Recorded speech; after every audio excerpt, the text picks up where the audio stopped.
Hoje neste vídeo vamos apresentar nosso trabalho sobre um pêndulo composto acoplado em uma análise do comportamento dinâmico para a disciplina EM 607 ministrada pelo professor Milton na Unicamp. Os integrantes do grupo Adelso Ayumi, Breno Macedo, Lucas Santana e Reginaldo Soares. Para esse vídeo faremos uma abordagem apresentando uma introdução, um equacionamento, resultado modelo não linear, após um resultado comparativo linear ou não linear, e no final apresentaremos uma conclusão dos resultados. Introdução. A introdução, apresentada num pêndulo simples, sendo como uma barra pivotada em uma das extremidades, onde seu comportamento oscilatório é previsível a partir de seu peso, geometria e também das suas condições iniciais.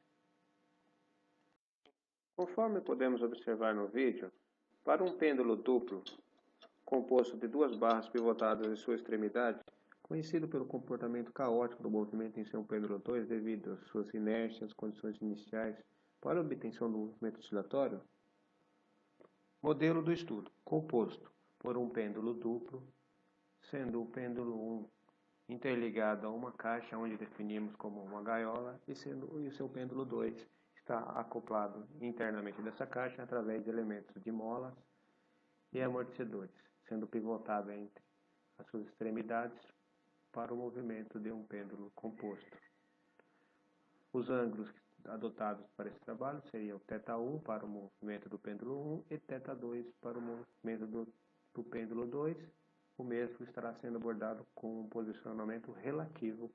No tópico a seguir, apresentaremos alguns resultados extraídos do modelo não linearizado, que não nos limita ao uso de pequenos deslocamentos. A ilustração apresentada indica as cotas e os parâmetros utilizados na modelagem. Esses parâmetros foram definidos de modo a preservarem as proporções geométricas da figura que representa o modelo. Na primeira etapa das simulações, foram impostas condições iniciais nulas. Na segunda etapa, foram consideradas condições iniciais com deslocamento no pêndulo 1 diferente de zero. Por fim, na terceira etapa, foram impostas condições iniciais com deslocamento no pêndulo 2 diferente de zero.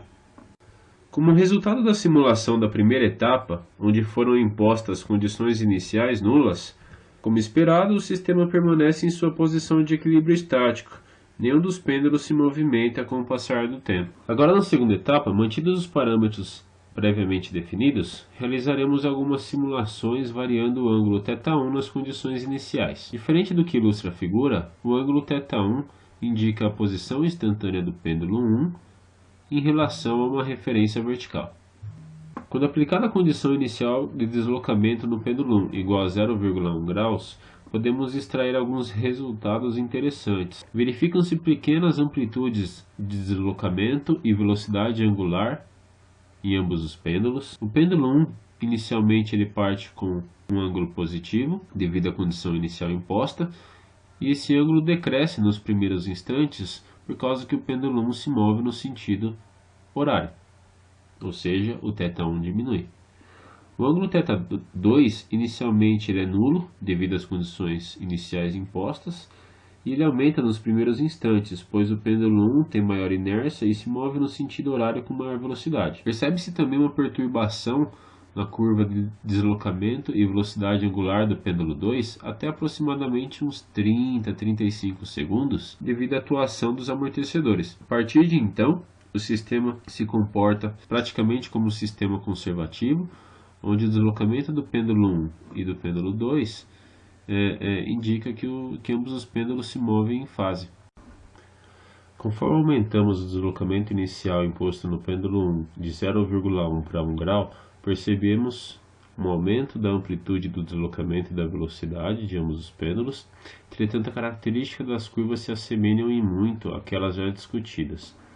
Ocorrerá colisão entre ambos os pêndulos sempre que o ângulo θ2 atingir amplitude de 0,2 radianos, ou seja, essas condições iniciais impostas não são suficientes para promover a colisão entre os pêndulos, o que pode ser constatado via animação.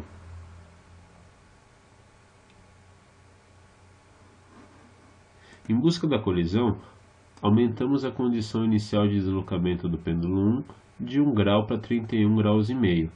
Então, percebemos um aumento na amplitude do ângulo θ2 para 0,2 radianos aproximadamente, e esse deslocamento relativo passa a ser suficientemente alto para promover a colisão entre os pêndulos. Explorando um pouquinho mais o efeito da colisão, aumentamos o deslocamento inicial no pêndulo 1 de 31 graus e meio para 35 graus. Verificamos que sempre que ocorre a colisão, aparecem degraus nas curvas de velocidade angular, e verificamos também que sempre que eu tenho colisão, ocorre uma alteração no sentido do deslocamento do pêndulo 2, entretanto o mesmo não acontece no sentido do deslocamento do pêndulo 1. Ou seja, sempre que eu tenho a colisão, o sentido de deslocamento do pêndulo 2 é alterado e o do pêndulo 1 é preservado. Na terceira e última etapa das análises do modelo não linearizado, aplicaremos deslocamento e velocidade inicial relativa entre ambos os pêndulos. Aplicando 0,1 grau de deslocamento relativo entre ambos os pêndulos, verificamos que todas as amplitudes envolvidas são bem baixas. Ocorre o decaimento da amplitude do deslocamento angular ao longo do tempo. Isso é fruto do trabalho dos amortecedores. Entretanto, eu não tenho amplitude alta o suficiente para promover a colisão. Quando aumentamos o deslocamento inicial relativo entre ambos os pêndulos, ainda assim eu não atinjo 0,2 radianos de deslocamento relativo.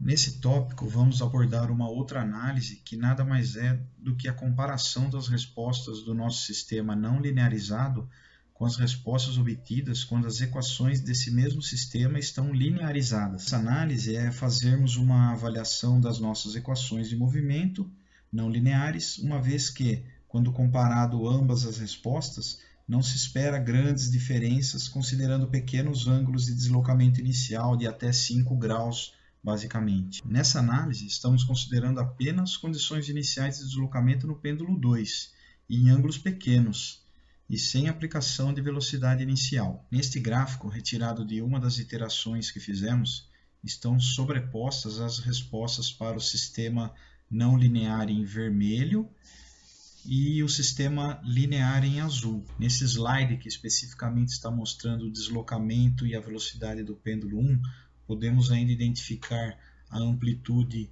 de deslocamento em radianos do pêndulo 1 e a amplitude de velocidade em radianos por segundo também. O que podemos observar através da superposição das duas respostas, vermelha para o modelo não linear e azul para o modelo linear, é que as diferenças são muito pequenas, concentradas especialmente nos picos e vales. De forma a quantificar essa diferença, utilizamos os parâmetros de RMS de cada resposta a fim de obter um valor numérico desta diferença e, consequentemente, conseguimos plotar nesse gráfico, mostrando assim a tendência de erro conforme aumenta-se a condição inicial de deslocamento angular. Nesse gráfico, temos aqui no eixo horizontal o deslocamento angular inicial que aplicamos somente no pêndulo 2. No eixo vertical está a diferença em porcentagem dos valores RMS obtidos de cada sistema linearizado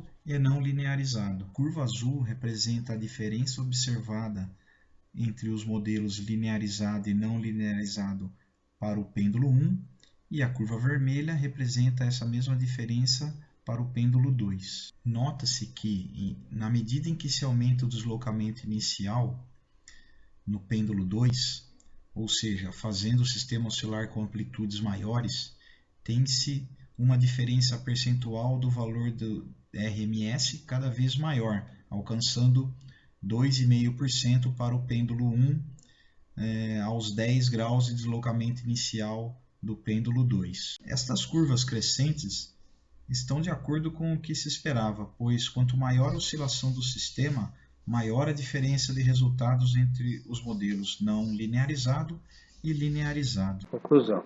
Concluiu-se que o uso do teta 2 relativo permitiu uma visualização mais clara do comportamento do sistema na análise dos gráficos da resposta.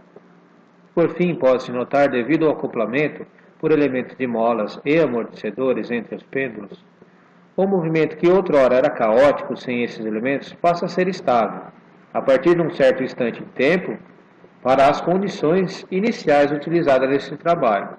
Obrigado.